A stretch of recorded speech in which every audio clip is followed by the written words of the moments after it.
Rise, of course, 7 for 21 on the whole road trip. The one number that just comes flashing at you is Matt Chapman. Took an 0 for 10 in Miami, took an 0 for 9 in the 2 games in Atlanta, and all of a sudden you're looking at 0 for 19.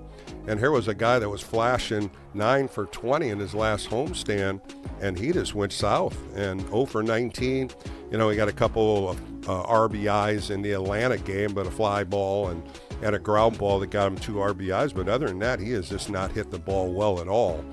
And it's a concern, no question. And I'm glad what Tony Vitello did today by moving Casey Schmidt to the 3 spot and putting Chapman back on the 7 spot. The only thing that I wanted to question, and I was talking to Ralph, the producer, and you're looking at all these moves that Clayton McCullough's done. And we saw it all 3 games, the righties, the lefties, the righties, and lefties. And the only question I would ask Tony Vitello, if you're seeing this daily and you're seeing it for 3 straight games, why are you backing up 2 lefties in a row? Because you had Arise and Eldritch, 2 lefties. Then you go Schmidt, righty. Then you go Devers Lee, 2 lefties. Then you go Adames Chapman, 2 righties. And then you go lefty. And if I saw all this going on from the very first game, because he went to the bullpen every game. If you remember the first game, 8 pitchers through that game. 8. That was a bullpen game. Yesterday, 5. Today, 5 again. And I would have probably asked him, why didn't you just go righty, lefty, righty, lefty, righty, lefty? Because that makes sense. And then you just kind of stop all the moves from the opposing manager. By building up 2 lefties in a row or 2 righties in a row, you're pretty much telling the opposing manager, okay, you can bring a righty here, you can bring a lefty in. And McCullough did it the entire series. And that's about the only thing when I'm looking at lineups and looking at strategy. That's probably one of the things that I would question on these 3 games. Because if he went to the bullpen, and this bullpen was very good, I would have probably split my hitters, righty, lefty, righty, lefty. Your thoughts on that? We'll talk more about this game. So let's get the phone lines open, 415-808-KNBR. We'll take a quick break. Got a few of them calling in. Let's talk about what you saw today. And, of course, what an outing by the ace, Logan Webb. Just another great outing. And he ends up taking a loss. I'm Bill Laskey. This is the Extra Inning Postgame Show. Let's get to the callers and get the show started. We'll be right back right here on KNBR, the Sports Leader. KNBR, the Sports Leader.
Yeah, I mean, he was signaling over to us that he's good to run. You know, we DH'd him the first game after the day off just because from running, from base running, a little bit of soreness in his leg, but he's good to go. And so a part of that, and then a part of it too, you know how competitive he is. He wants to stay in the game. The game may be over, but we know you want to talk more ball. So KNBR Extra Innings with Bill Laskey continues. Sponsored by Lenardi's Markets of the Bay Area. Quite simply, the best. We are KNBR 104.5 and 6.8, the sports leader.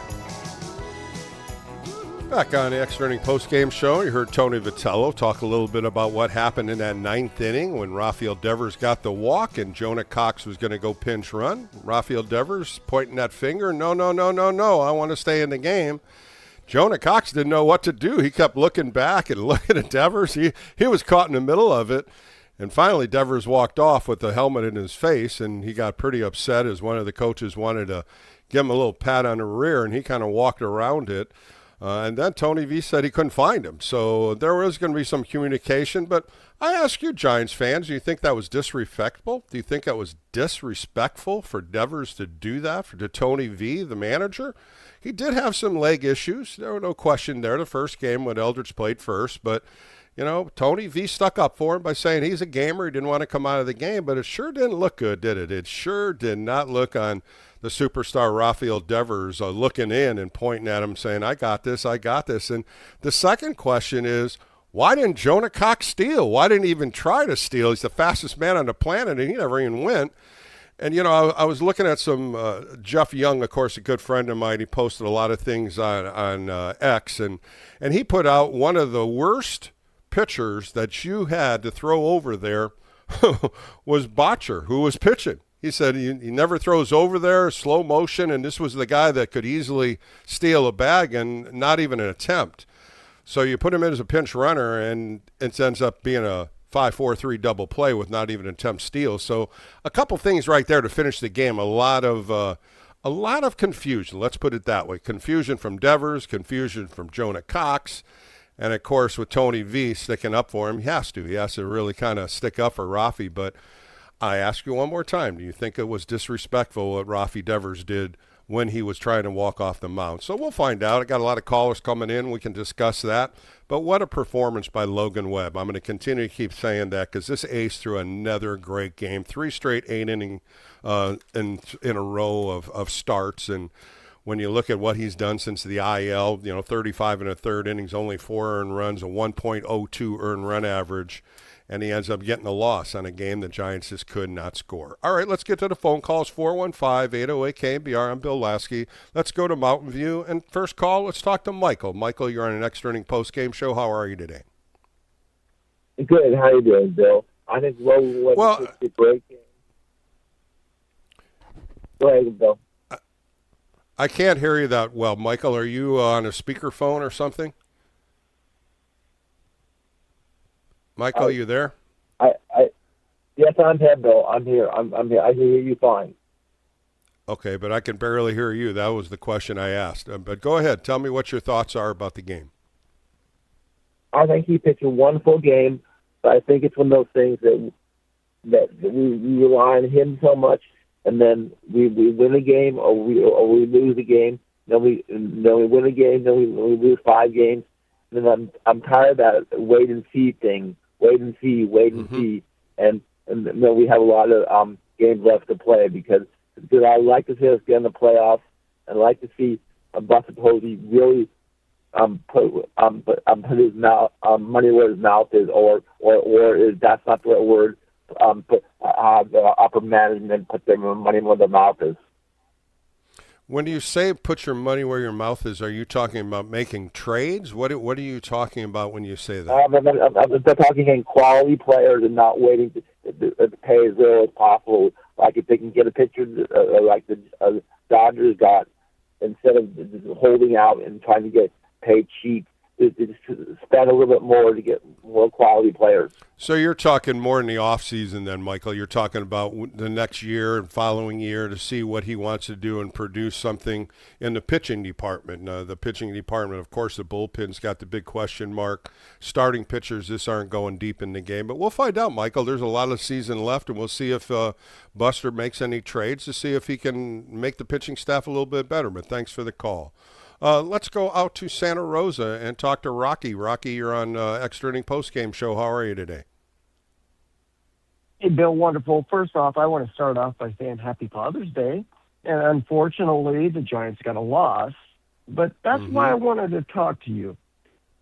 We got swept by the Marlins, but we just took 2 games of the best team in baseball, the Braves. You're right.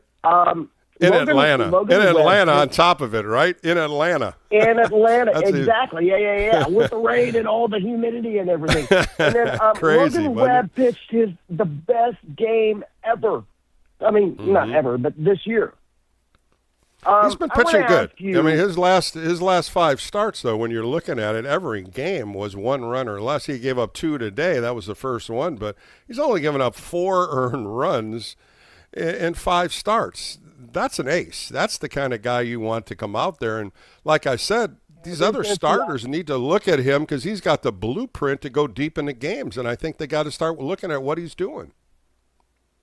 Exactly. And so my question for you, I mean, we can't trade Chapman. We can't trade Adames. Devers.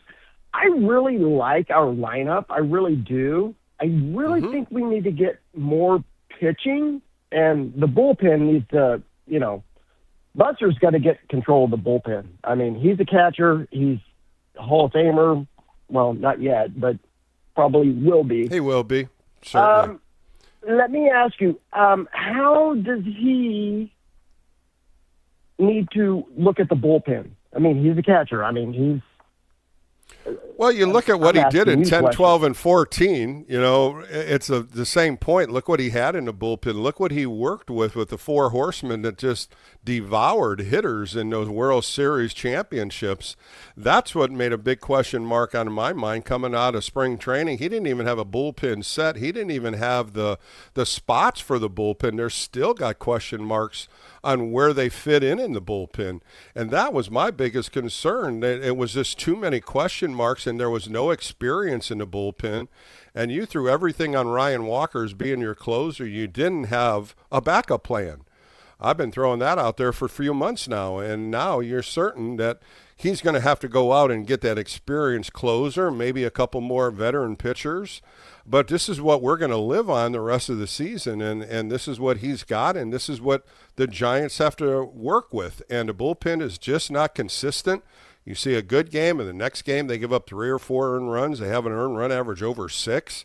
And this is where the big miss was by Buster Posey over the winter. Start trying to trade. Would you trade Chapman, Adames? I know there's no trade clause and all that. And then Devers, would you trade those guys? Well, he came out earlier in the week just saying, I'm open to listen. And I think that's the first thing. And then everybody, every radio show, every host is talking about every trade possible. And the East Coast writers are saying this and that. And I'm saying all he did was saying, hey, I'm listening, right? I'm not saying I'm trading. I'm listening to offers. Okay, yeah, totally understand. When you look at the contracts, these contracts are huge. I mean, I don't feel like the Giants – when you're looking at this Giants front office, they're not going to eat a lot of this money. I just don't see it. They just don't do that. So if you're going to trade Devers, who's owed for the next 7 years $211 million, do you think they're going to eat $50 million? There's no chance they're going to do that to move a Rafi Devers. That's why they went and got him. You look at Adames, 5 years and $125 million. They're going to eat $50 million and trade him? Absolutely not. This is who Buster wanted. This is what Buster looked at. This is what he went to the ownership with, Rocky, and said, this is what I got. This is the money left on their contract. Can I get it? And the owner said, go ahead. Now, when you look at Chapman, that was the last year where the Farhan was here. So they did do a good contract with Matt Chapman. And he's left 4 years at $100 million. Every expert saying that's really a reliable kind of contract when you're looking at 2026, 27, 28, when you're looking at a player like Matt Chapman to make $25 million a year. It's about a little above average or average when you're looking at a superstar player of his caliber. And that's where they're saying those are the guys. Probably Chapman would be the first one that could possibly be traded. You mentioned it, a no trade clause in his contract. Same thing with Adames, meaning if I go out and try to trade him to the Arizona Diamondbacks, it's up to Matt Chapman to say, yeah, I'll go. Or he says, no, I'm not going. You can do all the trading you want. You can do all the discussions. When you have a no trade clause, it's up to the player to agree to it or not. And that's going to be the hard part of trying to move Adames as well as Chapman with that no-trade clause. Really don't want to move those guys. I mean, maybe Adames, maybe just look. Yeah, I just don't think it's going to be tough. It's going to be tough to move those kind of contracts unless somebody is dire need of a shortstop. I brought up the Cubs. I brought up the Braves. The shortstop position on both those teams, they're not doing well at all. Someone told me the Yankees. Yeah, the Yankees were one of the teams that were coming after him when he left Milwaukee. Again, that's a lot of money. It's a lot of money to throw in there. His defense hasn't done anything. He's got double-digit on errors. The at-bats today, it just looked tired to me. He just wasn't into it. Just was swinging over the ball. He went 0 for 4, 2 strikeouts that were way out of the zone, a little fly ball to right field, and he ends the game with a 5-4-3 double play. I just thought he looked tired today. And those times I really think Tony Vitello, now that maybe Elliot Ramos is coming back, you're going to give some of these guys a day off. I really think you need to. They're stressing. This whole team is stressing. You saw that in that ninth inning with Rafael Devers. These guys want to win, but you can start seeing the short tempers they're getting, and that only tells you the losses in that clubhouse are not being accepted too well. The team, as far as manager, how do you think Vitello's running the team? I think he's fine. I mean, he's a rookie. Exactly. I'm not in that clubhouse. I'm not in that clubhouse. All I'm doing is watching games like you. I get to go watch pregame and before the game and listen to him speak, and he's got it handled. It's just the in-game decisions, the in-game bullpen moves, the in-game pinch hitters. Those are the question marks where he's a little hesitant in doing. And maybe that's where he has just got to build that repertoire a little bit more and put the concern on, hey, this is what I'm doing. This is what I'm the manager, and I got to do it. So we'll find out, Rocky, a lot of things the next 6 weeks. But right now these guys are flying home on a 6-hour flight, and they just got swept by the Marlins. But thanks for the call. I appreciate it, Rocky. Let's go to Redwood City and talk to Bob. Bob, you're on a Sunday post-game show with Bill Laskey. How are you? I'm doing good. Hey, Bill, I wanted to give you a call. And, your this last conversation, you hit a lot of it on the head. And I think it's after this series and how they performed during these 3 games, it's time for Tony Vitello and Buster to really make moves. And the two things, not make moves trade-wise, but, sit Chapman and Devers down for the next series, let Casey Schmidt play first and have Casey Schmidt play third, Bryce play first, get Elliot Ramos in, third, and just keep the machine moving. It's obvious they weren't hitting. These guys were slumping. And it's just, you can't trade these guys. The trade clauses are a pain, but what you can do is you can sit them for a while, let them stew, because they're not producing. The money's still being spent, but you're not winning. So I really want to see, Tony or even, Buster or, Greg, the ownership guy, really become, they want the team to work, you make a good point, Bob, because, when you're looking at Elliot Ramos coming in and Dave Fleming and Javi Lopez were mixing it up a little bit about what they're going to do, and they said most likely Jung-Hoo Lee goes to center field. Now Casey Schmidt goes to right field, and he's got to learn a whole different outfield corner position to get him playing. I like what you said. Maybe Chapman needs a couple days. When I looked at these numbers and I saw 0 for 19 on this road trip after he went 9 for 20 at the homestand, what the hell happened to him? And we talk about these droughts, and all of a sudden he gets hot. All of a sudden he doesn't. And that to me is a concern because they all streaky hitters. We know that. Same thing with Willie Adames. Willie Adames didn't have that great. He had a couple home runs in Atlanta. He goes 3 for 20 on the whole road trip. He was 1 for 12 in Miami. So how do these guys come around and get hot? How do these guys snap out of this? And I'm right there with you. I think the best way to do is you sit them for a game or two and you get their thoughts back, a little more focus out of them. After their stuff in Atlanta, their wins in Atlanta, there's no excuse. There's no excuse for their performance. I mean, I just thought that, and Elliot Ramos, Adames, he played indoor stadiums in the past, so he must be in love down in Florida. He's got an indoor stadium. He likes the predictability of it. I just think that, what was I going to say? They just have to make moves with these players. Sit them both down. Yeah, it's going to be interesting. Elliot Ramos is coming back. Yeah, Elliot Ramos will be in this lineup on Tuesday. He's coming back. They need him in the lineup. He'll play left field, and then where's Casey Schmidt going to play? You're not going to take Casey Schmidt out of this lineup. 11 for 20 on this road trip with a home run, 3 or 4 RBIs, just really hit the ball. And that ball he hit today, man, I thought it was out. You probably thought it was out in the 8th inning. That ball was hit a bomb, and he caught it right at the wall. He's really hit the head of the bat, very much so, going to right field, pulling the ball, and how many balls did he hit out to center field on this road trip that died right on the warning track? Yeah, you can imagine how many teams want him now. I mean, the Dodgers are probably drooling. They would love a person like that that's got utility, that can play multiple positions. And Posey, I don't know what he's going to do with trades. These contracts are funky. I think a big thing is when he said it, hey, I'm opening up the doors, I'll listen. Man, everybody was trading everybody, and I was pretty much on the side here just going, wait, you can talk about it. It's when you trade him is when everything moves, and I'm one of the only ones that said don't trade Arise, or give Arise a couple more years in extension. I really like what he does for this team. He's exciting as a leadoff hitter, hitting 320. On June 21st, he's hitting 320. Jung-Hoo Lee's hitting 327. Both these guys are the kind of hitters you want in this lineup to spray a ball around, make good contact. And I'd rather see Arise stay, but you know what? If you can get 3 or 4 guys for him, who knows what you could get for him. There's going to be some teams lining up because he has definitely performed at second base on the defensive side as well as hitting, Bob.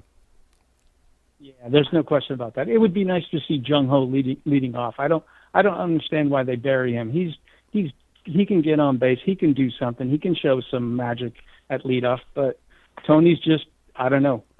He's trying to figure out what to do. So with what he's got. Yeah, so. I think so too. But good stuff, Bob. I appreciate the call today on a Sunday. We're going to take a quick break. Got a few people on hold. Don't go anywhere. 415-808-KNBR is the number. I'm Bill Laskey. We'll come back more right here on the Extra Inning Post Game Show on KNBR.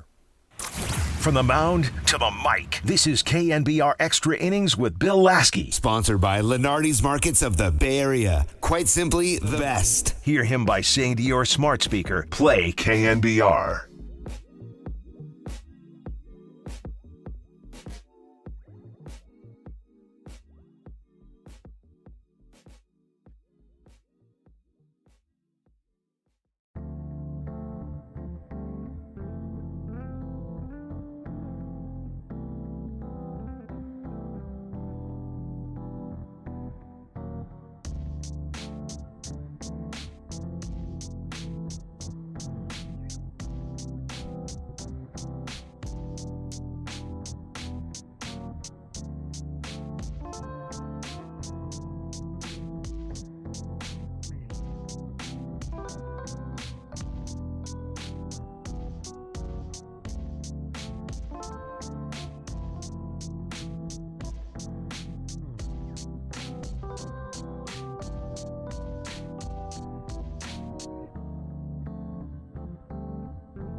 Rafi. Like I said, we talk every day. He's one of the most entertaining guys to be around. He probably wants to win as much as anybody in that clubhouse. And like I said, he wants to stay in the game. And also, we've talked during this road trip about how he feels. And obviously, part of how he feels is he's 100% good to go running-wise. And you guys have seen it. Other people comment, front office, whatever. He's probably been our best guy going first to third. So it's not like he can't score on a double. And now you're 2-2. You'd like to have what you think your best players are out on the field. But again, in a perfect world, I'd like to see Cox go get a bag at second if he can. He's got to read what he's got going on over there. But at the very least, if you go down swinging with your fastest guy over there. You're listening to the former Giants Right. It's KNBR Extra Innings with Bill Laskey. Sponsored by Lenardi's Markets of the Bay Area. Quite simply, the best. Heard on your Apple HomePod by saying play KNBR. Back on the Extra Inning post-game show with Bill Laskey, and as I didn't open up right properly, happy Father's Day to all the fathers and grandfathers out there. Hope you're enjoying a great day with your family, and it was just too bad the Giants couldn't get a win for all you Giants dads out there as they lose today 2-1. A great game by Logan Webb, and the Giants just could not muster any kind of offense to get him any runs. So he ends up going 8 innings, 5 hits, 2 earned runs, 1 walk, and 5 strikeouts. Just a real stellar game for the ace, and he took the loss. He's 4-5. And the Giants got swept by the Marlins. They took 2 out of 3 from the Marlins when they came to Oracle Park in late April. They just could not get anything going after they took the first 2 games in Atlanta, and they get swept by the Marlins. And now they're taking a 6-hour flight back to San Francisco. They have tomorrow off. And then they entertain the Athletics Tuesday, Wednesday, Thursday. Tuesday, Robbie Ray will be pitching for the Giants. He's 5-6 with a 4.07. On Wednesday, Tyler Mahle coming off the IL with the hamstring issue. He's 1-7 with a 6.04 earned run average. And then Thursday's the day game, 12:45 first pitch. Landon Root takes the hill, and he's 5-7 with a 4.15 earned run average. The Athletics have not put up their starting pitchers for those 3 games yet. But the Giants end up losing all 3 games. They came into Miami 8-7 on the month of June, a winning month so far, but then again they dropped 3. Now they're 8-10. And you start looking back at some of the months that they've gone through. You know, when you look at the month of May, they were 10-18. The month of April, 11-15. Those are the big months right there. They just couldn't get any kind of win streak going. More losing streaks than winning streaks. They had a 3-game winning streak coming into Miami, and now they've lost 3 in a row. Hey, coming up later in the show, I sat down with Rick Honeycutt. Of course, the Athletics are coming to town on Tuesday, Wednesday, Thursday. Of course, Rick Honeycutt played 21 years. He pitched 21 years, 10 as a starter, 10 as a reliever. How about that? And some great conversation about pitching as he ended up after retiring 14 years. He was the pitching coach for the LA Dodgers. And we talk a lot about different scenarios of pitching, what pitching coaches do, what they do in between starts, and a very educated guy. And I really liked my conversation with him. But we'll play that later in the show. All right, let's get back to the calls. 415-808-KBR. Let's go to Glenn. He's in Visalia. Glenn, you're on a Sunday post-game show. What's going on, Glenn? Bill, you have one of the best producers KNBR has, Raphael. But of course I do. Logan Webb pitched not a great game, a great game. And the right fielder, Lee, great catch, Bill. And to me, I didn't like Lee as a 9. I'd rather have him as an 8, but I'm wrong. It might be a better 9 spot than he means by 8 spot. Do you agree? I'm not understanding Lee. You're talking about Jung-Hoo Lee? Yes. He's not hitting in the 8th or 9th spot. He's hitting in a 6th spot. No. He was hitting. No. I'm saying in defensively, he's a 9. Oh, you're thinking about playing right field compared to center field? Is that what you're asking? Yes. Well, that's what's going to be the big question here, Glenn. When Ramos comes back, he'll probably slide to left field. And here it is again. Casey Schmidt's going to have to learn a new outfield position playing right field. Jung-Hoo Lee's going to go to center field. That's probably where he's capable of playing when you got two corners out there with Ramos and Schmidt. And Schmidt's going to have to stay in this lineup somewhere unless he stumps into the infield and they rest some infielders. But right now, Chapman never wants to come out of the game. Adames never wants to come out of the game. Arise doesn't want to come out of the game. Devers doesn't want to come out of the game. So he can't come into the infield with all your veteran players wanting to play all the time. So they're going to have to push him into right field. It's going to be a difficult position in Oracle, not playing out there. But Casey Schmidt's an athlete, and I think that's what's going to end up happening, and there's nothing they can do about it, Glenn. Bill, as a manager, don't they have to go what the manager requests? They do need days off. I'm sorry, Bill.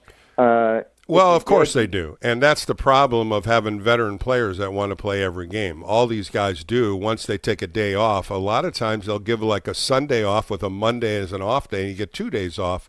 They've done that a couple times with Adames. They did a couple times with Chapman. Devers hasn't had a day off at all. He's been DH and playing first base with Bryce Eldridge. So it's going to be tough on what has to happen, but I think that's going to be the program moving forward. And we first got to see Ramos coming back from the IL. Of course, he's been in Sacramento, and he has been hitting the ball very well. He hit a ball the other night, 415 feet straightaway center field. Had a couple hits yesterday. He was 2 for 4. He feels good. The injury is healed, so now we're going to see him back in this lineup and hopefully have a little more punch in this lineup for us, Glenn. So all we got to do is see what happens on Tuesday, take a look at the lineup, and Casey Schmidt's going to be in there some way. But thanks again, Glenn, for giving me a call today. Let's go to Pacheco and talk to Dino. Dino, you're on a Sunday post-game show with Bill Laskey. How's your day going?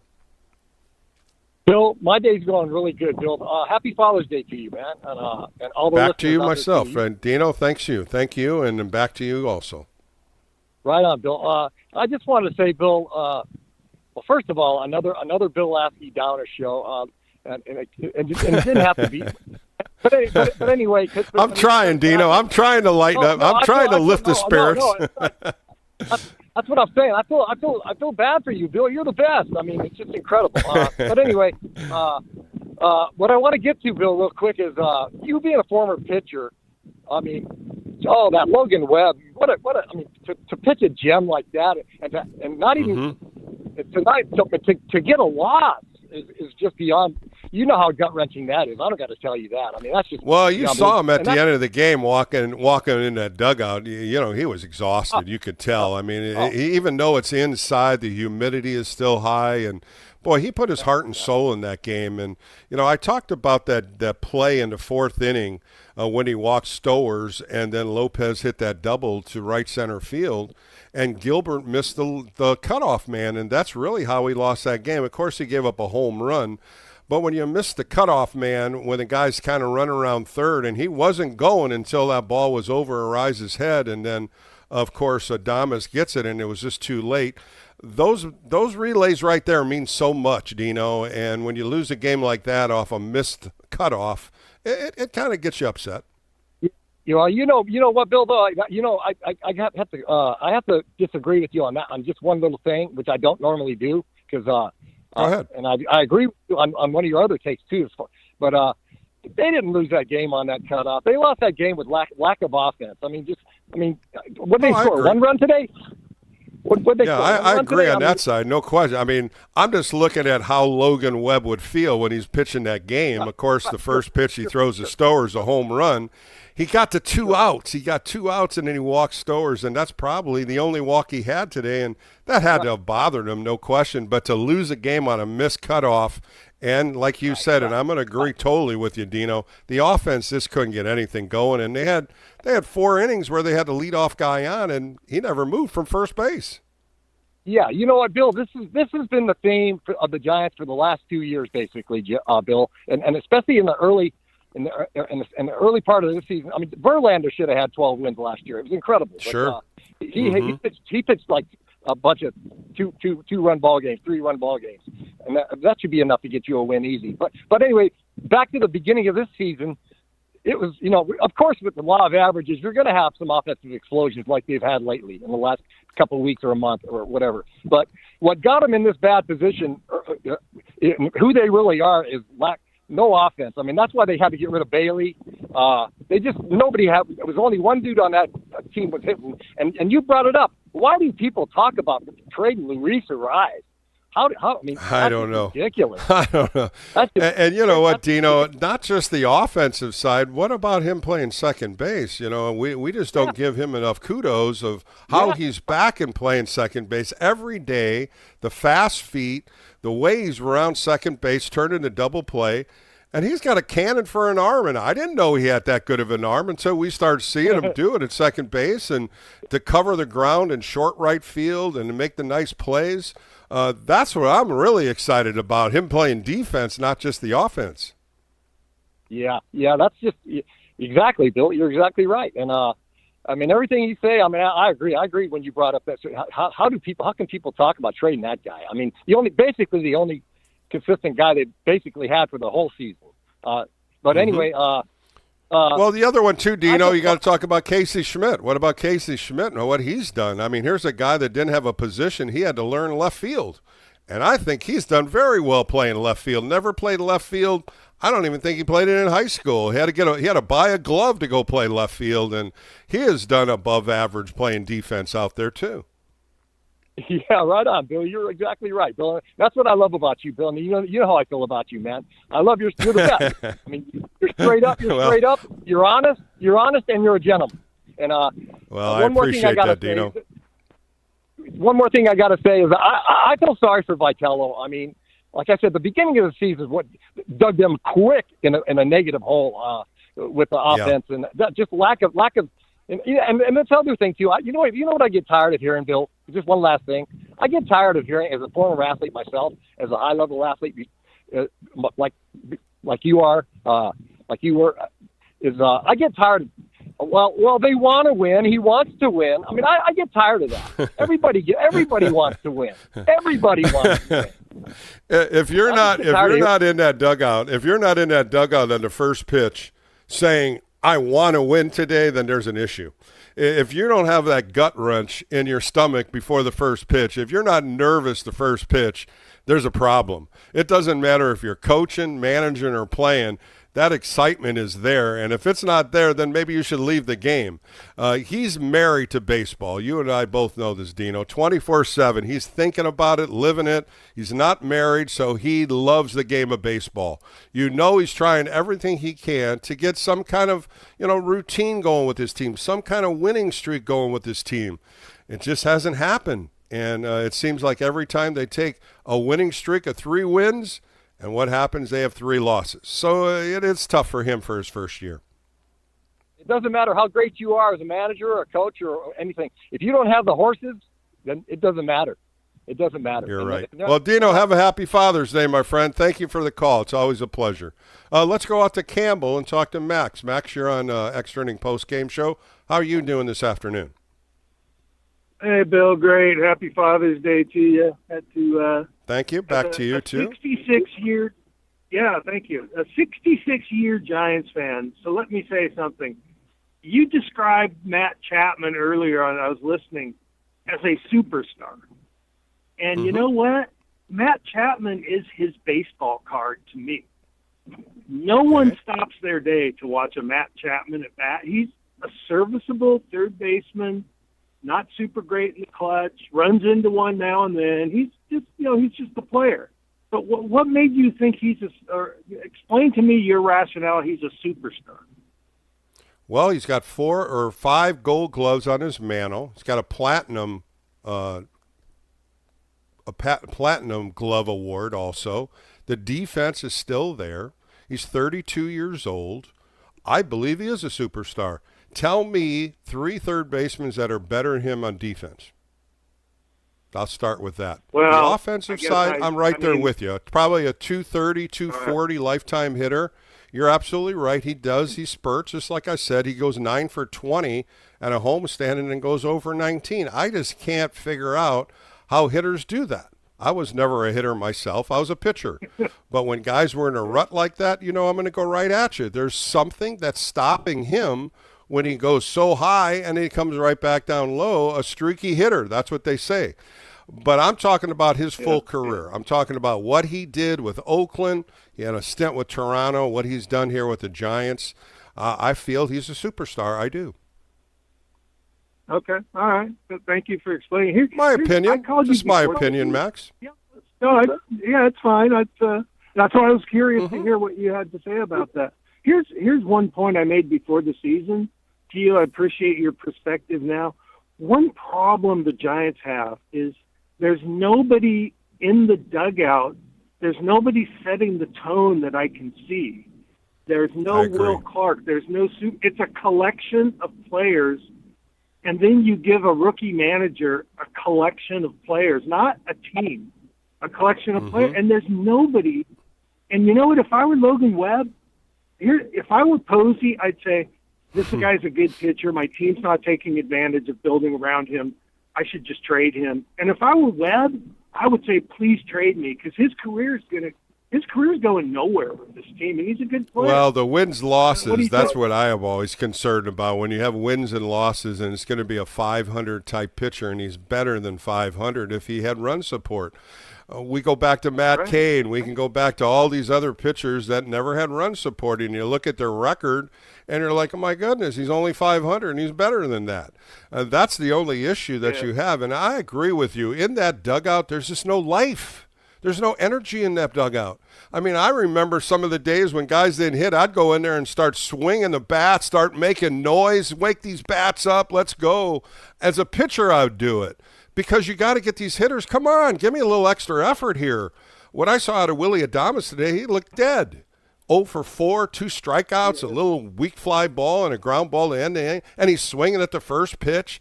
I mean, I look at this, and this is a guy that's supposed to be your leader, and he was trash today. And that's, I can literally say it. His at-bats were nothing. There was nothing there that got me excited about Willie Adames today.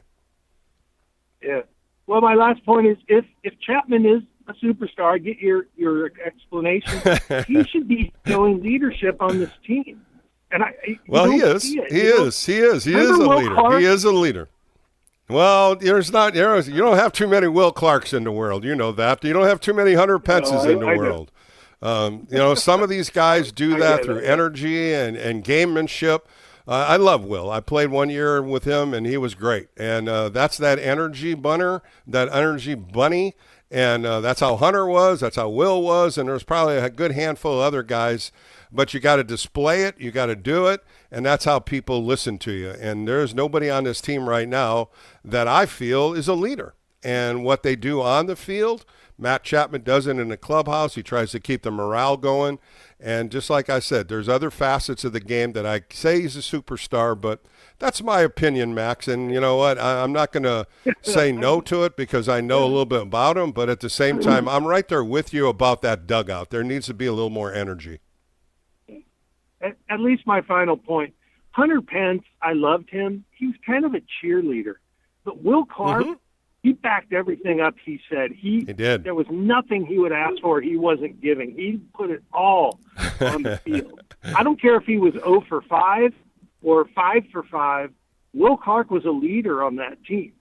And I know there's not very many Will Clarks out there, but my God, you give a leaderless team and you throw a rookie manager in there. I mean, Vitello, Buster knows better. Yeah, that was just a tough call, and it's just so tough, though. But, Max, thanks for the call. Happy Father's Day, and I'll take a couple points here from what Max said, and I think really it is. Who is that person in that dugout who's going to step up and fire the troops up, and I haven't seen it.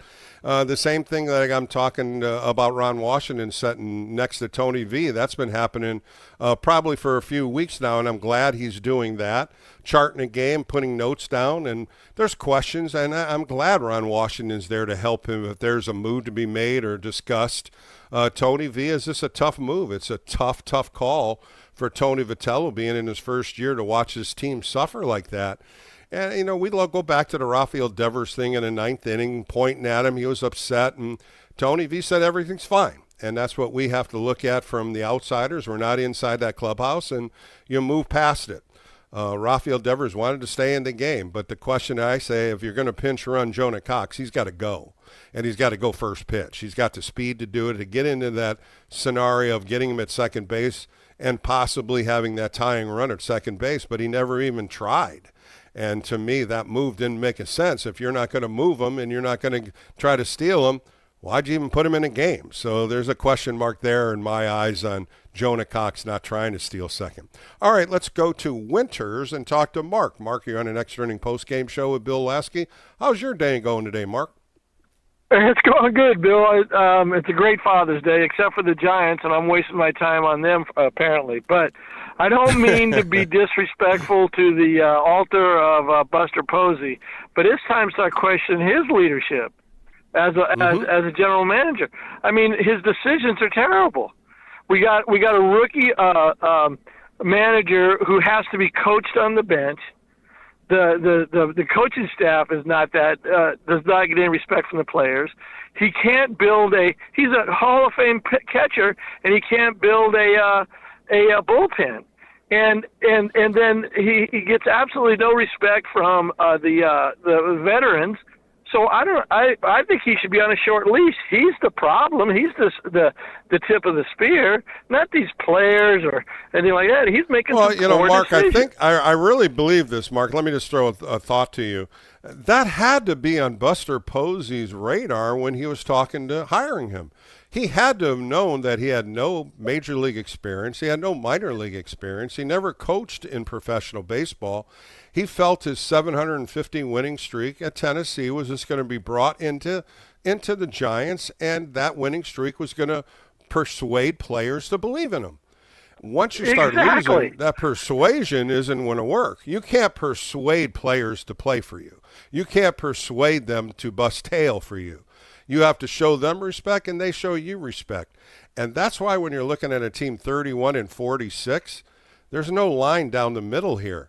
I think this team is just kind of shut off. I really see this. When you look at these last couple games, when I look at the last at-bats here, and the eight guys in a row yesterday make outs, and in the game on Friday, 10 hitters end up not getting a hit to end the game, that's puzzling to me. And if you don't have a strength in the bench to pinch hit for some of these guys, then you got to go find some. Find some new players to pinch hit, because there's nobody on the bench that you can pinch hit for that's going to scare any kind of bullpen arm coming in from the opposition. There's nobody there. And I really think that's where they're weak at also. We talk about the bullpen. I think the bench is weak. You got Kennedy there.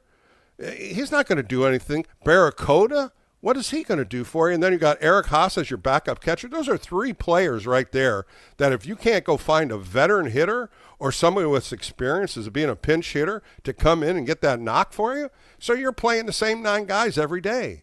And that's where I think the roster needs to be strengthened also. I am in total agreement with you. And then, I mean, the point that you made today is like it focuses in the problems. Is we pinch run, and then we don't send the guy. I mean, we need to get people to second base, right? I mean, that's leadership from the bench, and then that ultimately is Buster Posey's pick.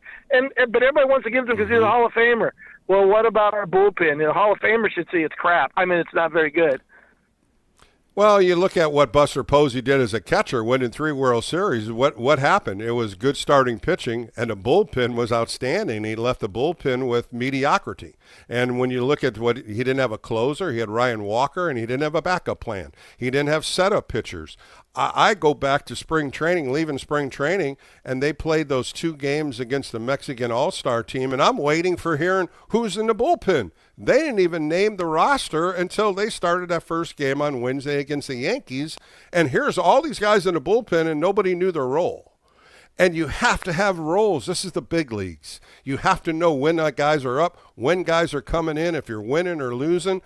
I still don't think they have roles, and it's June 20th. And that's where that whole bullpen's got a big question mark on it from the whole season. Well, Bill, I thought you were going to talk me down and tell me I was a fool, but I guess I got to go to get a glass of red wine. You're never a fool. Never that. a fool, Mark. It's just a lot of question marks, and I think you're absolutely right in a lot of the points, and we just expanded on it. And, that's when you're looking at a team 31-46, and you start seeing the points that need to be addressed, and you hit a lot of them, Mark. But thanks for the call, and happy Father's Day. It's not really it's not a Debbie Downer day, but I think what we're seeing more and more as the season continues are the points of interest that need to be corrected. And we keep talking about starting pitchers not going deeper into games. We're talking about bullpens not knowing their roles. We're talking about a bench that really has nobody but minor leaguers to pinch hit. And that's where I look at this 28-man roster and figure out what's going on, 26-man roster, I should say, and the bullpen needs to be addressed. You need to get some different roles. You need to put people in the roles. If you're winning, this is what happens. If you're losing, this is what happens. You need to divide the bullpen. Same thing with starting pitchers. If McDonald can't get through 5 innings, then give Carson Whisenhunt a chance. This guy's 25 years old. His last 6 or 7 outings have big question mark. So guess what? You go back to AAA, kick him in the butt, and go down there and pitch better and come back up and give Carson Whisenhunt a chance. You shouldn't be stuck with McDonald here and not being able to go 4 or 5 innings. 3 2/3, 2 times more, 3 innings yesterday. You give the rookie a chance. He hasn't performed. Put somebody else in there. That's what Major League Baseball is about, giving another opportunity. We saw what Carson Whisenhunt did against Atlanta. I really believe another lefty in the rotation would be great. I'm just telling you my opinion. I don't know what's happening there, but when you got a 25-year-old right-hander, McDonald, who pitched really well when he first came up, and the last 6-7 starts have a big question mark. I'm a little concerned on what's going to go on with him as the season continues in June. All right, let's go to West Sacramento and talk to Pugsley. Pugsley, you're on an Extra Inning post-game show on a Sunday. How are you doing? Oh, I'm doing well. Not after the game. I'm still bummed out, but a pleasure to talk to you. Watched you play. Anyway, I'm just calling. I don't want to talk too long because I'll get even worse mad. I'm sick and tired of a team that is waiting for the 3-run homer when 4 times today the leadoff guy got on and there was no attempt to sacrifice him. I mean, these close games, the close, I'm just wondering what's he thinking. And there's other way, you're not going to have those big games like we had. Now it's been 3, ridiculous games to watch. I mean, every day. Well, the one point, Pugsley, Pugsley, it really comes out in that 7th inning when Chapman got hit by a pitch. And you had Gilbert and Susac up. Gilbert should be bunting him over to second base and giving Susac a chance. And if he doesn't get it, then you bring up to the top of the lineup with a rise. So there was an opportunity there for a good sac bunt. And then again, in the 5th inning, Susac tried to bunt twice, but he fouled them both off. And then he ends up punching out after Gilbert gets a base hit. Opportunities, yes, you got to get them over. But again, with Jonah Cox coming in the 9th inning, he's got to at least try on the first or second pitch to steal second base, and he never went. Well, why can't they sacrifice him? Well, you had nobody out, which you could have. You had Jung Hoo Lee up; he could have bunted him over. One run, anything. I would have. You could always fake bunt. Also, you could square around and pull your bat back and let him steal. We've seen that in baseball before. You just don't see it enough. But Bill, 4 times in that game, leadoff guy got on, and there was no attempt to move. You can't. This team can't do that. I mean, I don't think we're a good team. I don't think we make the playoffs. But please play the game when you don't have other ways to win. There's different ways. It sure is, and it's frustrating for Giants fans to see exactly what we're diagnosing today on a post-game show. You're watching, I'm trying to explain it, and 100% right. Why aren't they doing some basic things, especially when you got your ace on the mound, and he's having a good game, and you're down 2-1, in the 5th, 6th, and 7th, and 9th inning, you get the leadoff guy on, and nobody did anything to move him to second, and nobody had a chance to drive him in. And I think Logan Webb's probably sitting in his locker going, what the hell happened? How come we could not get a guy in base to get him over and get him in? Starting pitchers get upset about this, no question. I was sitting in my locker many times frustrated because you couldn't get a run in. But you can't get a run in, Pugsley, if you don't get him over, right? Unless you hit a home run. gosh, everybody on this team should have to lay a bunt down in this situation or the way the season's going. Anyway, thanks for taking my call. So Bill. true. Pugsley, have a good day. I appreciate it. Let's go out to Berkeley and talk to Andrea. Andrea, you're on an extra inning post-game show. How are you doing today, my dear? Good. I was hoping for a Sunday fun day, Bill, and we had three of them in a row. Right. We had three of them in a row. I had three That of is them in true. a row here in June, and that was a bad one today. But they could have, would have, and should have won it. Yeah, and it's summer solstice too, so I'll be sure to. It's new beginnings. I'll be sure to send out your newsletter, and if anyone would like one, let me know. And happy Father's Day. My dad actually helped teach me baseball. He'd come home with the daily news and teach me box scores and how to follow that back in the day. And my brother took me to baseball games, actually the games. My dad was busy working, but he did teach me baseball also. So blessings He in did. baseball. Your brother heaven. also. Your dad and your Yeah. brother taught you. Of course, Yes. you were a big New York Met fan, and that You had to got be it. fun going to games with both of them. Yeah, no, I went with my brother. My dad was busy working. So I went to the games with my brother, and he taught me baseball. And then my dad would teach me, like, the box scores and things from the daily news and things like that. So I was really lucky to have that, education available. And one of my specialties, in addition to the sports astrology, is relationship compatibility, Bill. And Devers, real quick, October 24, 1996. And he's a Scorpio, very determined and strong-willed. Vitello is a Libra, October 9, 78, but he has Mars in Scorpio. Mars is energy, assertion, aggression. So Mars to Devers' Sun in Scorpio can be ego clashes, power struggles, heated competition, impulsive arguments. So this is really interesting. Astrology is a permission giver there. So to have those ego clashes, just know that can happen in dominance and one wanting to do more, some control over the other, and Scorpios will not have it. So he did not. He's determined, Devers. He wants to stay in. He's a little stubborn. Remember, he didn't want to change positions from first to third Boston, or something. correct. Yeah. So he's definitely got that stubborn streak. And frankly, so does Vitello. He's kind of a smiling Scorpio, being a Libra. So they don't have the best compatibility. So it was just kind of an ego clash there. Yeah, it was just ugly, wasn't it, Andrea? Those are Yeah, the things that yeah. are ugly when you're watching games, and it's a misfortune. A lot of things happen. A lot of pressure starts taking place. You get in a heated argument. You get a heated situation like Devers, and he's an experienced player. He doesn't want to come out of the game. He felt that he was fine running, but at the same time, Jonah Cox was the fastest runner, and that's pretty much right. what he's been doing. He hasn't been playing much. But then again, Andrea, I've been saying it probably half a dozen times. Why didn't he go if he pinch ran? What was he out there If you for? pinch run If he him, what's wasn't going to doing try, standing right? there? Yeah. that I was mean, the only question I would have said. If you're going to pinch run him, the first pitch he should be going, not Right. just standing there. And then, of course, the double play erased everything, and it just didn't make Right. sense to me at the time of the game. And just like the last caller, Pugsley was saying, the runners in the 3 innings, the leadoff hitter gets on and nobody bunts him over, and that's a Right. miscommunication there. That they need to get these guys over and try to get them in, and it just wasn't there today. They were getting on, but there was nothing after that, and the lineup just kind of died as the game continued. Right, like the mantra, don't waste the ace. We wasted the ace. He had a really good You did. game, and I was reading an article that not since, like, Madison Bumgarner did a pitcher pitch 8 straight innings in a row with a really low ERA. I mean, he really deserved a better fate than what he got.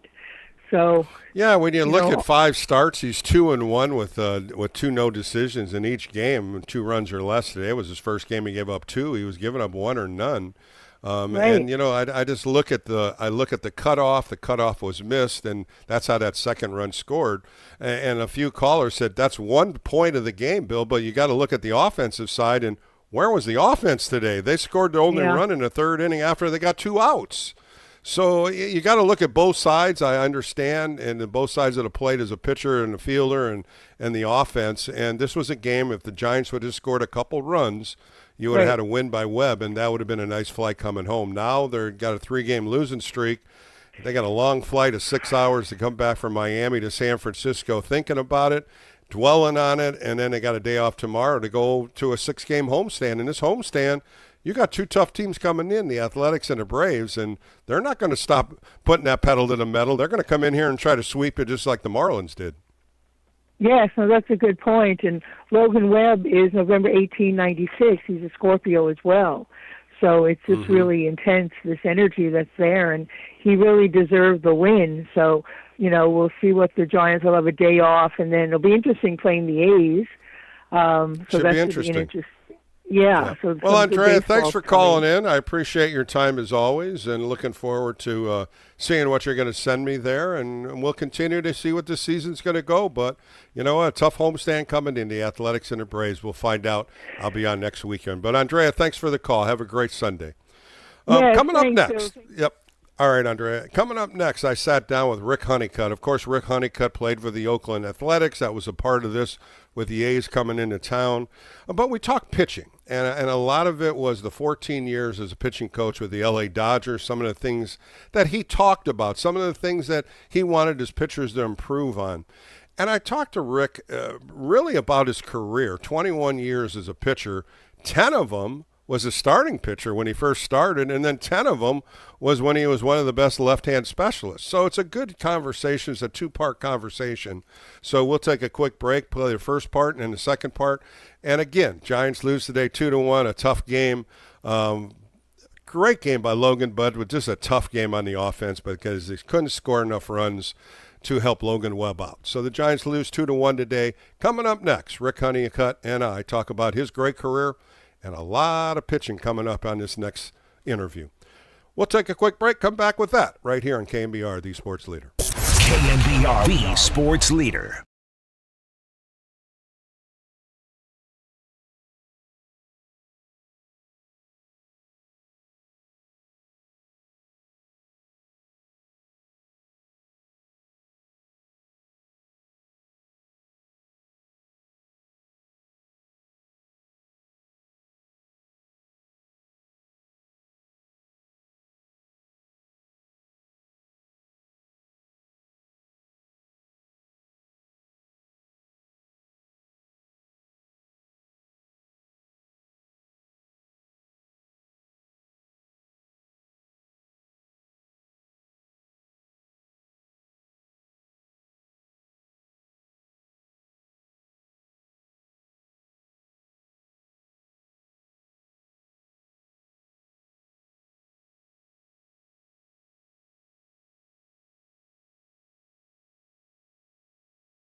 All right. Welcome back to the Extra Inning Postgame Show as we close out a Sunday. Happy Father's Day to all the fathers and grandfathers out there and all the fathers that have passed away. We remember all of the great, great times we've had with our dads. But today the Giants end up losing the third game in Miami, 2-1, 2 runs, 5 hits for Miami, 1 run, 4 hits for the Giants. What a great game Logan pitched today. 8 innings, 5 hits, 2 earned runs, 1 walk, 5 strikeouts.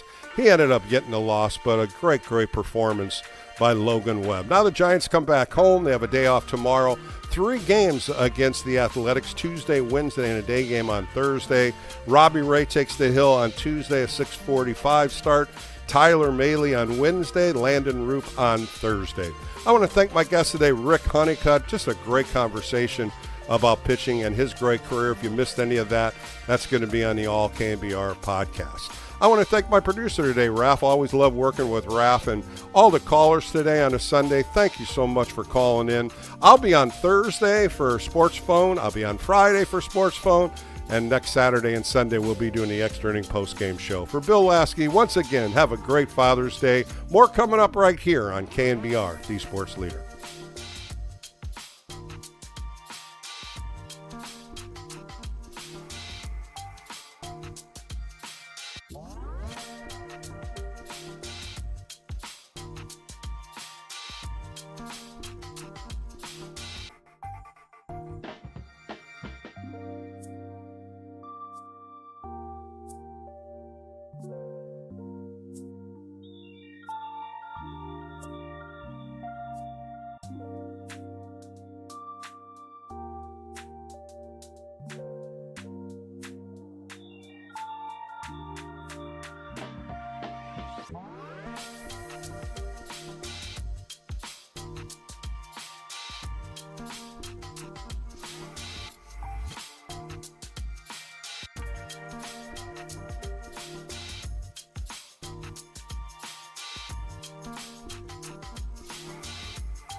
This is KNBR Extra Innings with former Giants right-hander Bill Laskey. Sponsored by Lenardi's Markets of the Bay Area. Quite simply, the best. Hear him on your Apple HomePod by saying play KNBR. Play KNBR. Welcome back to the Extra Inning Post-Game Show. I'm honored to bring a guest on. 21 years he pitched for Major League Baseball from 1977 to 1997, a two-time American League All-Star, a World Series champion with the Oakland A's. Let's bring in Rick Honeycutt. Rick, how are you today? Good, real good. I'm so glad you got to join me. Of course, 21 years pitching. 10 of it was a starter, 11 it was a reliever. Which one did you like best? Well, who doesn't like starting? You know that. Right. The early part of my career, but my first shoulder surgery I had when I was in LA after the '84 season. Had an arthritic condition in my AC joint, and Dr. Job, back then you had to cut it out. It wasn't arthroscopic, and the only thing he told me was that it's going to affect your endurance, and it did. It would just, for whatever reason, I could throw every day. It just was the up and downs as being a starter, and it did affect me as a starter. And so it actually worked out down the road when I went to Oakland. It actually worked out probably better for me, going to the bullpen at that time. Well, Rick, we're going to go back a ways, back in a way where you were in Lakeview High School. You were a 3-star athlete, basketball, football, baseball. What sport did you enjoy back then? Well, something about football, I think that gets you, I don't know, just the Friday night lights and everything in high school. I was a quarterback, and so leading the offense was fun, and just that, I don't know, it's a little bit different, because you're just, when you're pitching, it's just like that game's your game, but, football is just a little bit different. You get to kind of hit people and kind of, so just a different mentality. But I knew I loved baseball really the most, and I'm glad I got the opportunity to pursue that. Two state championships your junior and senior year, and you get drafted by the Baltimore Orioles, but you ended up going to University of Tennessee. Was there a reason you didn't want to sign out of high school, and what was so intriguing about the Volunteers from Tennessee? Well, I grew up a Tennessee fan. My dad had always been a Tennessee fan. He grew up in closer to the Knoxville area, and but his job brought him down to the Chattanooga area in North Georgia, where I grew up. But always was a Tennessee fan. But I'm not saying I would have. If the Orioles would have came in with a decent offer, I might have took it. But I had full rides to, Tennessee and Vanderbilt, Georgia, Auburn. So it's kind of like when that wasn't there, and it actually probably was the best thing for me, to get away from home for the first time, grow up a little bit, be on your own, and gave me that opportunity to kind of grow up a little bit. Well, Rick, the numbers don't lie. 377 batting average. Whew, that's pretty good. You still are in the top 5 of University of Tennessee hitters. And everything worked out well. You ended up getting drafted by the Pittsburgh Pirates. But when I saw the batting average, I'm like, man, I don't remember this guy hitting that well in the big leagues. No, not in the big leagues. I think hit about 240 my last year in LA, but that's nothing. Mainly singles, maybe a couple of doubles in there. But I did get a home run. I did get a base hit my first at bat in the major leagues. That's nice. So I got traded over to LA. Laid down a suicide squeeze in my second at bat, so I could at least handle the bat. I was not near as good as we had some good hitting pitchers there. We had Fernando, who was a really good hitting pitcher. Oral ended up being a good hitting pitcher. So it was kind of fun having that competition between the pitchers, and when you did get that opportunity to go up there and swing the bat. Well, what was really cool about this was when you got drafted by the Pirates and you signed, in your very first game, you were batting fourth, hitting cleanup. You ended up hitting a home run at your first at bat, and you were also pitching. What did your teammates think of you, man? You were another Shohei Ohtani. Yeah, they were kind of mumbling when I got back in the dugout, going, "Well, who's this guy?" Where this and that. But yeah, the Pirates actually drafted me both. They really didn't know. I had a lot of scouts I later on got to meet, and they scouted me when I was in college. And most of them seemed like about half of them said if you advanced on, they thought it'd be as hitting, and then the other ones said pitching. And so that first year, Pittsburgh let me in that half season up in the New York Penn League. They let me bat, DH, and pitch, and I did get to hit the days that I pitched, and so that was kind of cool. And but then when that half season was over, and I went to instruction league, they told me in instruction league that they wanted me to really focus on pitching. So that was pretty much the last part of the hitting experiment. Rick Honeycutt joined me on the Extra Inning Post Game Show. Well, Pittsburgh ended up trading you to Seattle, and that's where your big league career started. And Yeah. it really started as a starting pitcher, and it really worked out well for you. In 1980, you made your first All-Star game, and they ended up playing at L.A. Dodger Stadium. Tell me a little bit about those first few years in a Seattle uniform. Yeah, Seattle. I mean, obviously, Seattle was an expansion team in '77, and I got traded. I was in Double A with Pittsburgh, and lost two of my good friends. Went up to AAA, Don Robinson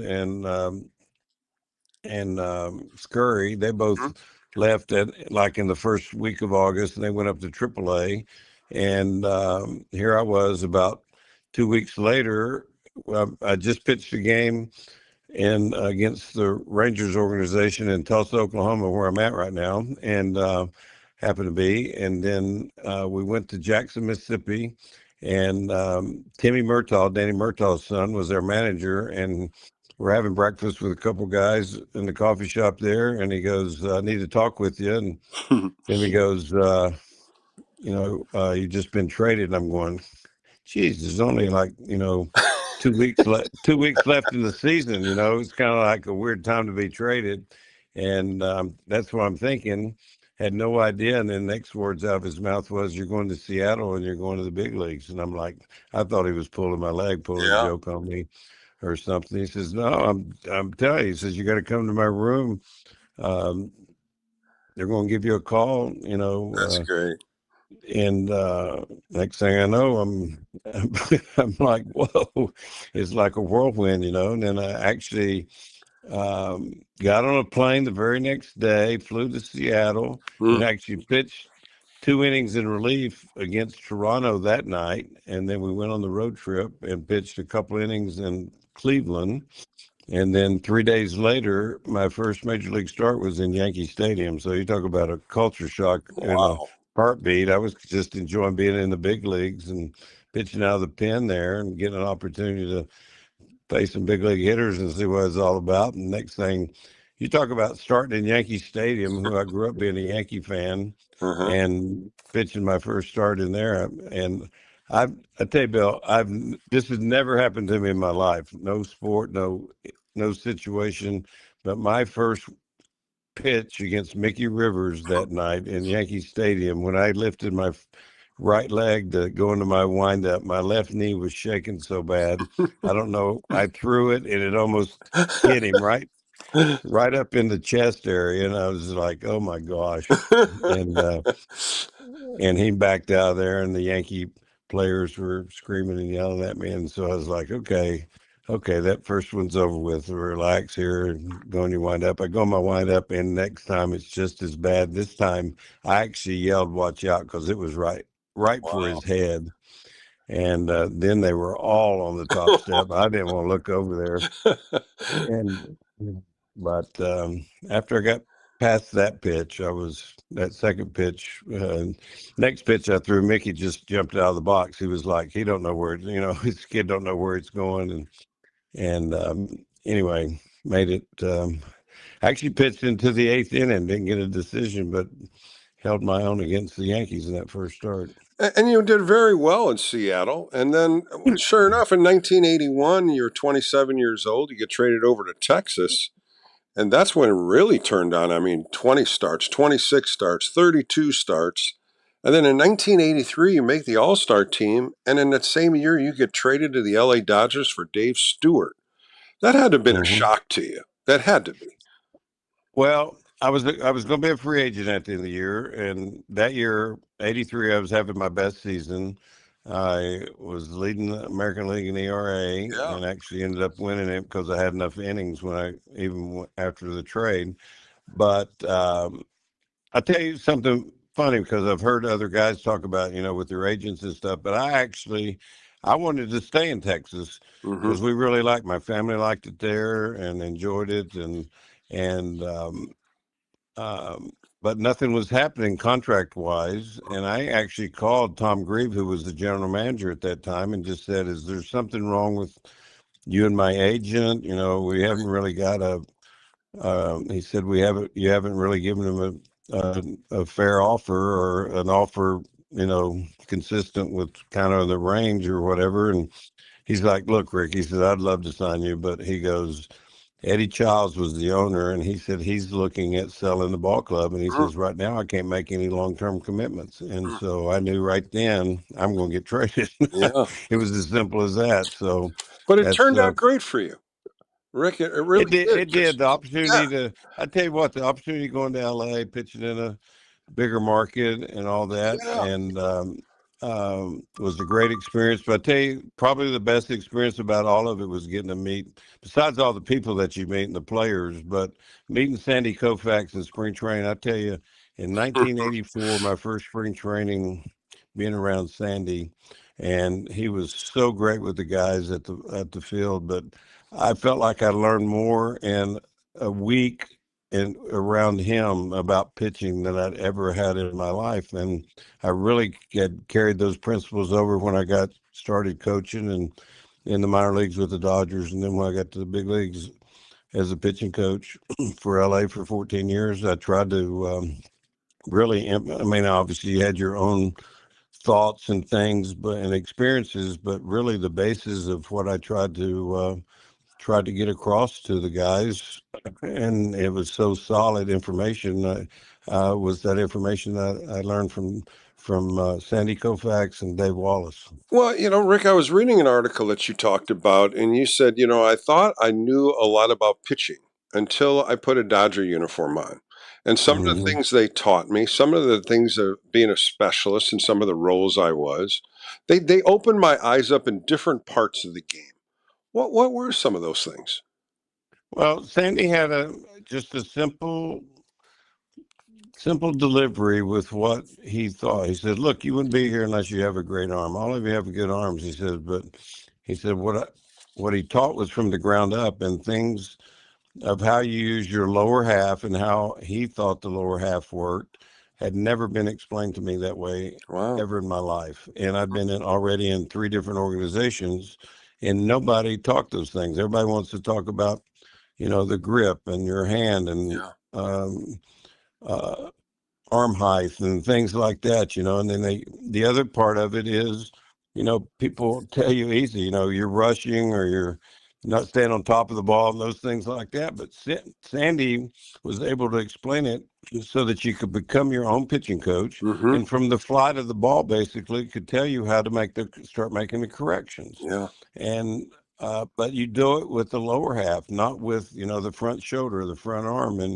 And over all those years of being a coach and still being a coach, when guys outside the Dodger organization come, and they still haven't. A lot of organizations still don't teach those things, and now, of course, everything's about velocity, and they're getting guys from all over the Well, what's cool map about this, Rick, that is are you doing walk that. away from the stadium, you walk away from the clubhouse, you walk away from the bullpen, and I'm sure you're saying to yourself, I just got done working with Sandy Koufax. Here's the greatest left-hand pitcher in Dodger history besides Clayton Kershaw, and he's instructing you on different things to improve on. And that had to just go, man, this is cool. I'm glad I'm in a Dodger uniform. No, it was such a great experience. And you talk about, getting certain opportunities in life, and that to me was a game changer for me, how I thought about pitching and how I looked at pitch, and then started looking at other pitchers, Right. And most of the great pitchers do exactly what he talked about, It's really eye-opening when you break it down and start looking at a guy, and most of the time, we're all just watching a game and watching the flight of the ball, but Yeah. I watch the guy's back foot. The only foot that's on the ground is the one that controls everything. And so if you can't have a good, strong balance and how you make how that foot and that leg makes you work down the mound and go to the front, posting up that front leg and being balanced on that one. I mean, he's exactly right. When you start looking at those pieces and how it should flow, separation and the whole bit. I mean, it just was so clear and understanding that you're right. I was in awe of him, but when I was around him, he loved the game. He loved to talk pitching, and when you guys could absorb it, it made them so much better. We're going to take a quick break of Rick Honeycutt and come right back on the Extra Inning Post Game Show right here on KNBR. From the mound to the mic, this is KNBR Extra Innings with Bill Laskey. Sponsored by Lenardi's Markets of the Bay Area. Quite simply, the best. Hear him by saying to your smart speaker, play KNBR.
KNBR Extra Innings with Bill Laskey keeps the postgame rolling live right here. Sponsored by Lenardi's Markets of the Bay Area. Quite simply, the best. On KNBR 104.5 FM and 680 AM. The sports leader.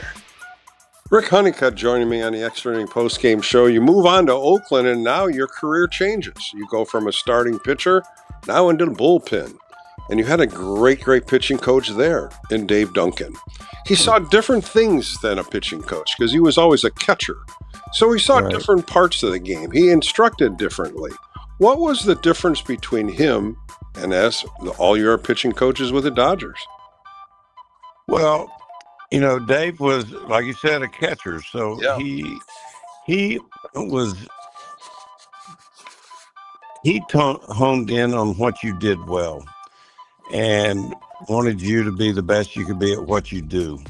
And he would even tell you, he says, look, I'm not a mechanic coach, but he says, I can help you, prepare for a ball game. I can help you with, how to set up hitters, how to use your pitches, and we're going to also, play the defense. That was one of the first teams that actually, because I was a ground ball pitcher. I was not a power pitcher. I wasn't a strikeout pitcher. So he had the ability to, Dave kept charts on every ball that all their pitchers threw and what the opposing hitters did against us, where they hit the ball and the counts and all that kind of stuff. So he was the first into what's, all happening today, but he was really one of the first ones that started doing that. And what I loved about Dave was that, and of course, pitching out of the bullpen is a different mindset too. Yes. Bill, and you know this, is like,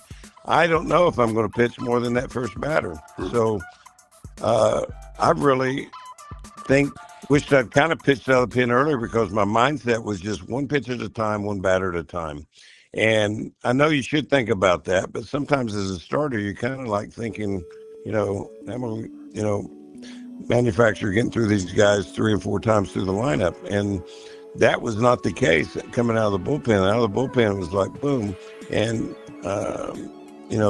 after I kind of got situated in the bullpen, then I'm facing the part of the lineup that had, maybe 2 out of 3 of the next hitters are going to be left-handed. So whereas as a starter, I faced more right-handed hitters, and I had to change my repertoire a little bit in the way that I pitch because now I'm going to be facing more lefties than also, righties. Rick, back in the day, Rick, you could go one hitter, like you said. It's not 3 hitter minimum now, and most of the time, as a left-handed specialist, as you were going against the top-headed left-hand hitters in those lineups. You had Dennis Eckersley behind me. You had so many good bullpen arms, but you turned in from being a great starting pitcher now to this left-handed specialist. And you said it earlier, it's a different mindset. It's a different way to warm up. And you got to be right on point when you're walking on that mound. Well, I learned, and Dave was really good about it. And, talking, and I talked to the, other people. I think part of the game that's missing nowadays is just the conversation. Yeah.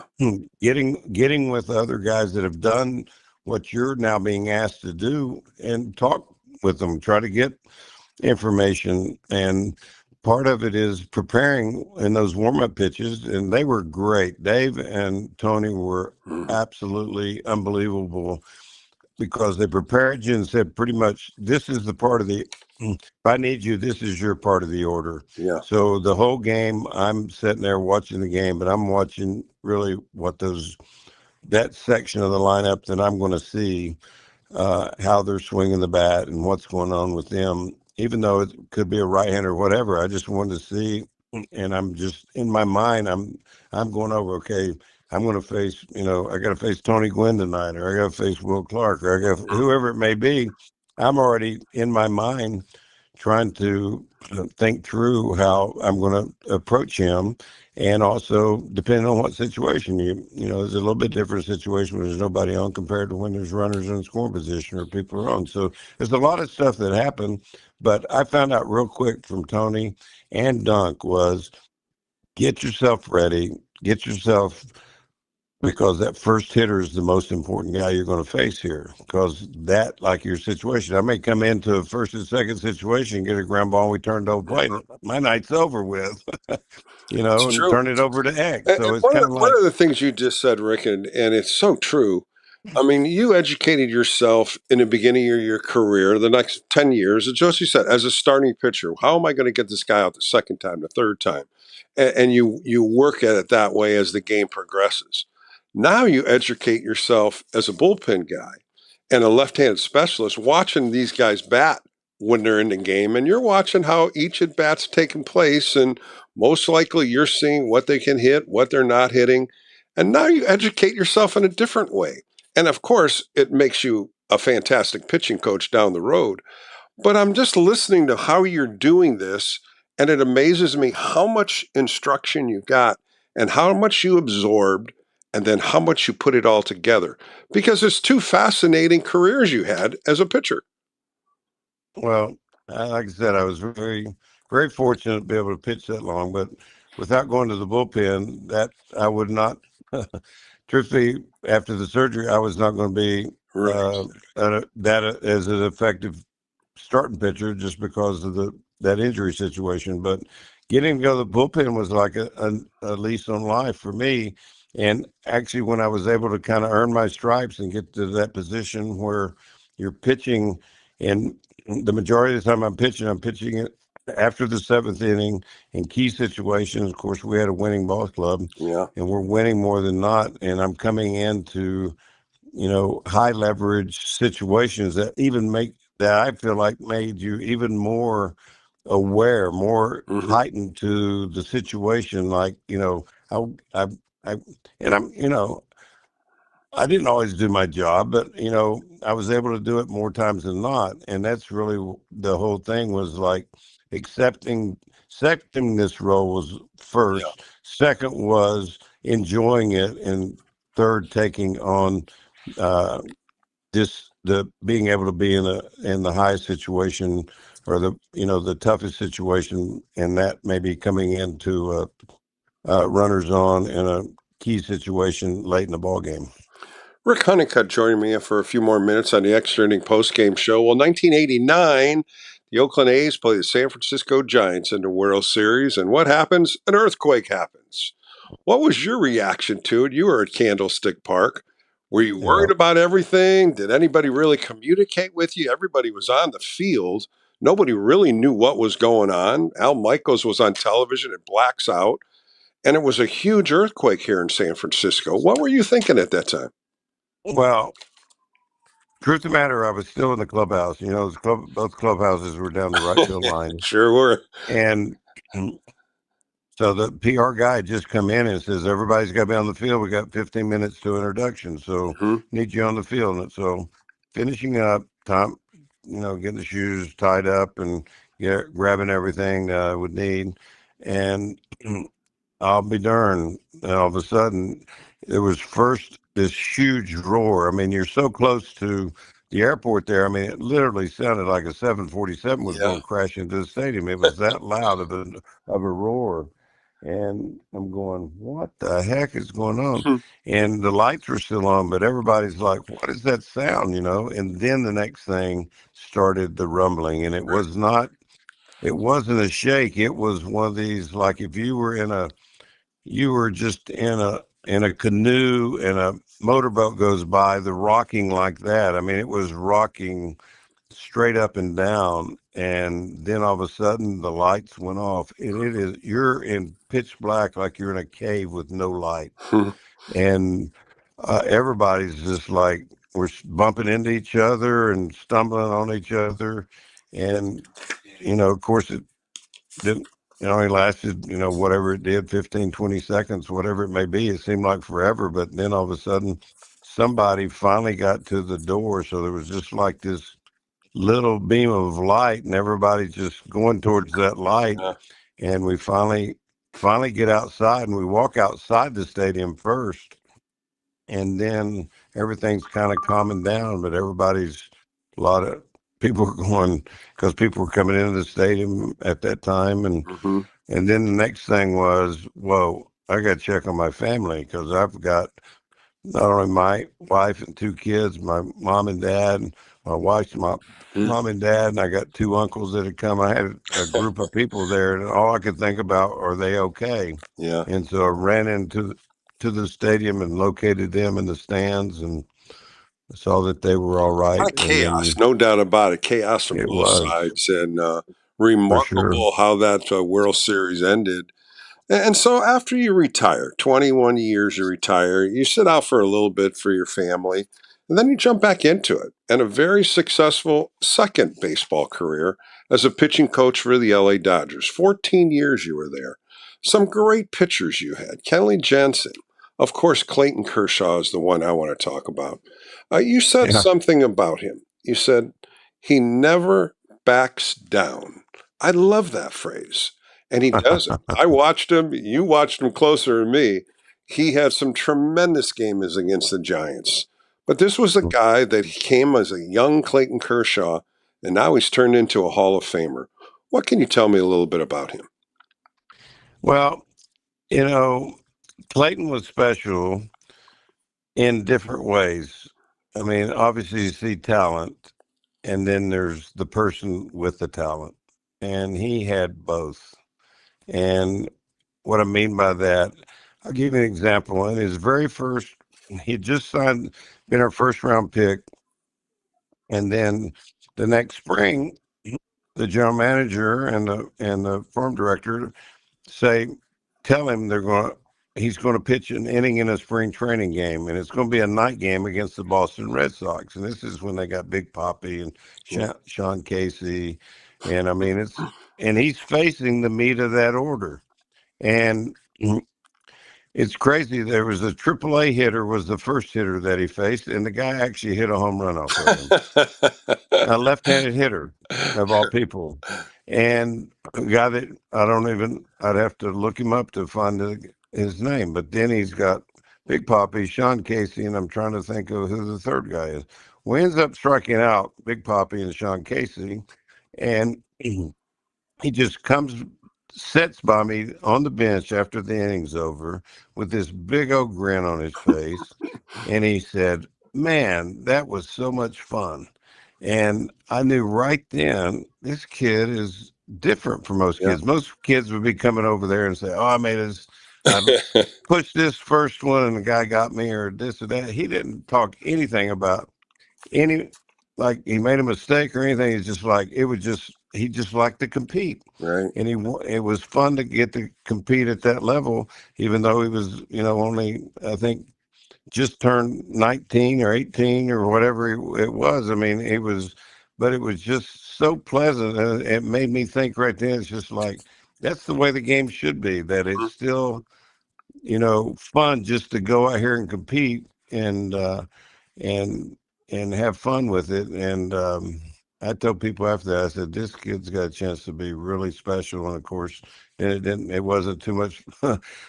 It wasn't that long after that when he got this chance to, start pitching in the big leagues. And the early part was some struggles, but man, after he got it going, I think it was in 2009. If you look at his numbers starting after the All-Star break in 2009, it's his next 10 or 11 years, they're just off the chart. Oh, they sure are. They really are, Rick. And you got to watch them. That's what's so cool about Rick Honeycutt as we finish up the Extra Inning Post Game Show. When you look back, and you've had so many great, great memories as a pitcher and as a pitching coach.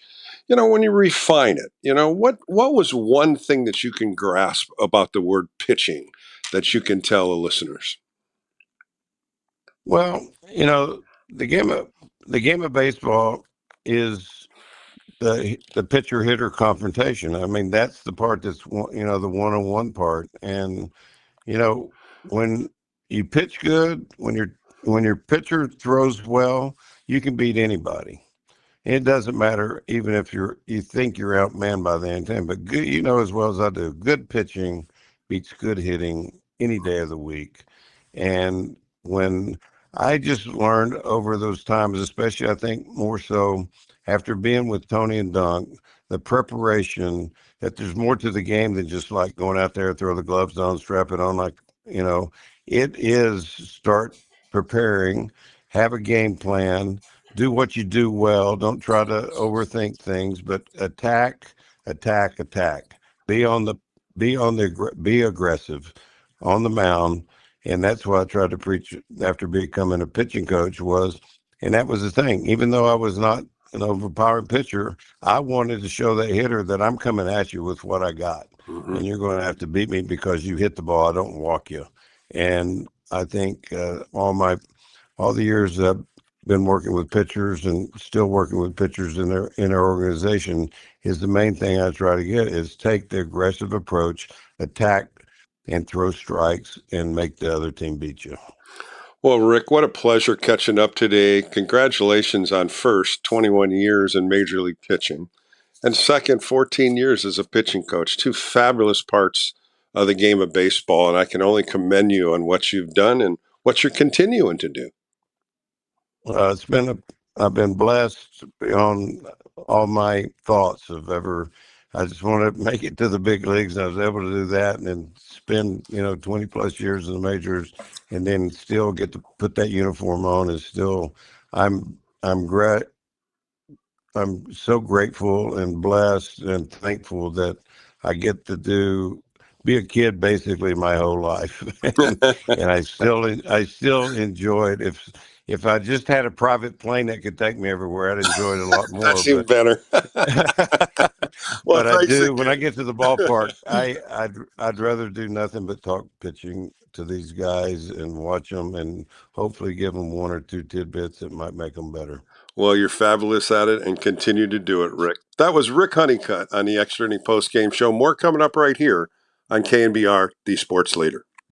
From the mound to the mic, this is KNBR Extra Innings with Bill Laskey. Sponsored by Lenardi's Markets of the Bay Area. Quite simply, the best. Hear him by saying to your smart speaker, play KNBR.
Bill is back. Fired up, bringing it, all excited. This is KNBR Extra Innings with Bill Laskey. Sponsored by Lenardi's Markets of the Bay Area. Quite simply, the best. Listen on your Google Home smart speaker by saying play KNBR.